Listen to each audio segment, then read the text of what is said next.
മലപ്പുറം ജില്ലയെ മതം പറഞ്ഞുകൊണ്ട് ആക്ഷേപിക്കുകയും അധിക്ഷേപിക്കുകയും ചെയ്യുമ്പോൾ ഈ മലപ്പുറം ജില്ലയിലെ ആളുകളെ വർഗീയവാദികളെന്ന് പിണറായി വിജയനും സംഘവും മുദ്രകുത്തുമ്പോ ദൗർഭാഗ്യവശാൽ മലപ്പുറം ജില്ലയിൽ നിന്നുള്ള CPM-ന്റെ ഇടതുപക്ഷക്കാരായിട്ടുള്ള MLA-മാർ പോലും മൗനം പാലിക്കുകയാണ്. ചില ആളുകളെയൊക്കെ പ്രോത്സാഹിപ്പിക്കുകയാണ്. നല്ല ആളുകളാണ് ഇവിടെ നിന്ന് സർട്ടിഫിക്കറ്റ് കൊടുക്കാൻ. ഇവിടെ പ്രിയപ്പെട്ട VS ജോയ് കഴിഞ്ഞ ദിവസം കൃത്യമായിട്ട് കണക്കുകൾ സഹിതം പറഞ്ഞു. മലപ്പുറം ജില്ലയിലെ ജനപ്രതിനിധികളുടെ എണ്ണം പറഞ്ഞു. ഞങ്ങൾ അതിൽ മതം കണ്ടെത്തിയിട്ടില്ല. പണ്ട് പറയും ഡൽഹിയിൽ ആക്സിഡന്റ് നടക്കുന്നതിൽ ഏറ്റവും അധികം ബജാജ് സ്കൂട്ടറാന്ന് പറയും. എന്താ കാരണം? ഡൽഹിയിൽ ഏറ്റവും അധികം ഉള്ളത് ബജാജ് സ്കൂട്ടറാണ്. സ്വാഭാവികമാണ്. ഓരോ പ്രദേശത്തിലെയും ഡെമോഗ്രാഫി അനുസരിച്ചായിരിക്കും അവിടെ എല്ലാ കാര്യങ്ങളും നടക്കുക. കോട്ടയം ജില്ലയിൽ ഏറ്റവും കൂടുതൽ ജനപ്രതിനിധികൾ ഏത് സമുദായത്തിനായിരിക്കാം? പത്തനംതിട്ടയിൽ ഏത് സമുദായത്തിലായിരിക്കാം? തിരുവനന്തപുരത്ത് ഏത് സമുദായത്തിലേക്ക്? നമ്മളാരും സമുദായം നോക്കിയിട്ടില്ല. പക്ഷേ മലപ്പുറം ജില്ലയുടെ കാര്യം വരുമ്പോൾ മാത്രം ഇവർ സമുദായം നോക്കണം. അങ്ങനെ ഒരു നറേറ്റീവ് ഇവിടെ സൃഷ്ടിച്ചെടുക്കുകയാണ്. ഇതെങ്ങനെയാണ് അംഗീകരിക്കാൻ സാധിക്കുക? അങ്ങനെയാണെങ്കിൽ ചോദിക്കട്ടെ, മലപ്പുറം ജില്ലയിൽ തോറ്റ സ്ഥാനാർത്ഥികളുടെ പേര് കൂടി നിങ്ങൾ പരിശോധിക്കണ്ടേ? തോറ്റ സ്ഥാനാർത്ഥികളുടെ പേര് നിങ്ങൾ മതനിരപേക്ഷത പറഞ്ഞിട്ടാണോ അവിടെ ആളെ നിർത്തിയിട്ടുള്ളത്? അങ്ങനെയൊന്നുമല്ല. ഇവിടെ ഏറ്റവും കൂടുതൽ പൊതുരംഗത്ത് പ്രവർത്തിക്കുന്ന ആളുകൾ, അവരെ ആണ് എല്ലാ പാർട്ടികളും സ്ഥാനാർത്ഥികളാക്കുക. അപ്പൊ സ്വാഭാവികമായിട്ടും ഇവിടെ ഏറ്റവും കൂടുതലുള്ള സമുദായത്തിലെ ആളുകൾ പൊതുപ്രവർത്തകരായിട്ടും ഉണ്ടാവും, ആനുപാതികമായിട്ടുണ്ടാകും. അതൊരു ന്യായമല്ലേ? അതിനെപ്പോലും വർഗീയവൽക്കരിച്ചുകൊണ്ട് മലപ്പുറം ജില്ലയെ ഇതുപോലെ ഒരു ബാഡ് ലൈറ്റിൽ നിർത്താൻ ഒരു തെറ്റായിട്ടുള്ള ഒരു നിരീക്ഷണം കേരളത്തിലുടനീളം അഴിച്ചുവിടുന്നത് അത് പിണറായി വിജയനും CPM-നും ഒട്ടും ഭൂഷണമല്ല എന്ന് അവരെ ഓർമ്മിപ്പിക്കാൻ ഞാൻ ആഗ്രഹിക്കുകയാണ്. നമ്മുടെ ചരിത്രം അവർക്ക് മാപ്പ് തരില്ല, കാലം അവർക്ക് മാപ്പ് തരില്ല.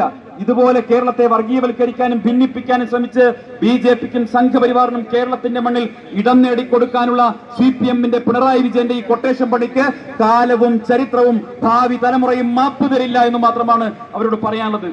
എല്ലാ വിഷയങ്ങളെയും വർഗീയവൽക്കരിക്കാൻ നോക്കുക. നമ്മളിപ്പോ ഇവിടെ ഈ സമരത്തിന്റെ ഭാഗമായിട്ടൊരു പാട്ടിട്ടിരുന്നു. സ്വർണം കെട്ടവൻ ആരപ്പ, സഖാക്കളാണേ അയ്യപ്പ. നോക്കൂ, ഈ സമരത്തെ അട്ടിമറിക്കാൻ വേണ്ടി, ജനങ്ങളുടെ പ്രതിഷേധത്തെ അട്ടിമറിക്കാൻ വേണ്ടി എന്താ ചെയ്തത്?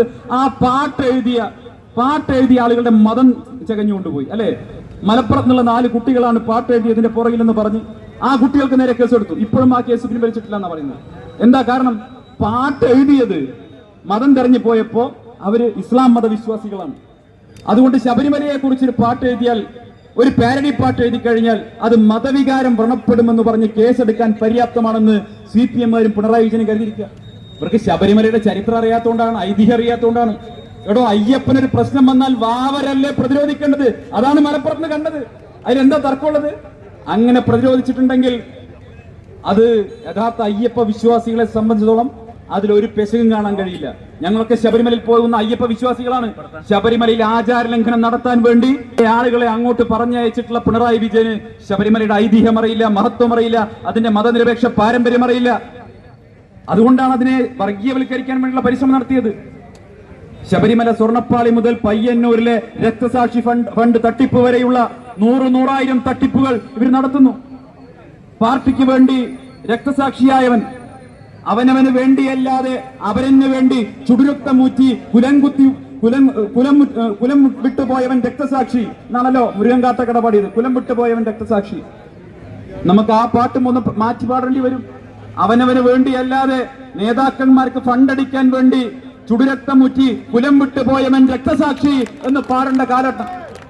ആ രീതിയിലേക്ക് രക്തസാക്ഷികളെ പോലും വിൽക്കാൻ മടിയില്ലാത്തവർ, പാർട്ടിക്ക് വേണ്ടി ജീവൻ കൊടുത്തവരെ വിൽക്കാൻ മടിയില്ലാത്തവർ അയ്യപ്പന്റെ സ്വർണം അടിച്ചു മാറ്റിയതിൽ വല്ല അത്ഭുതമുണ്ടോ?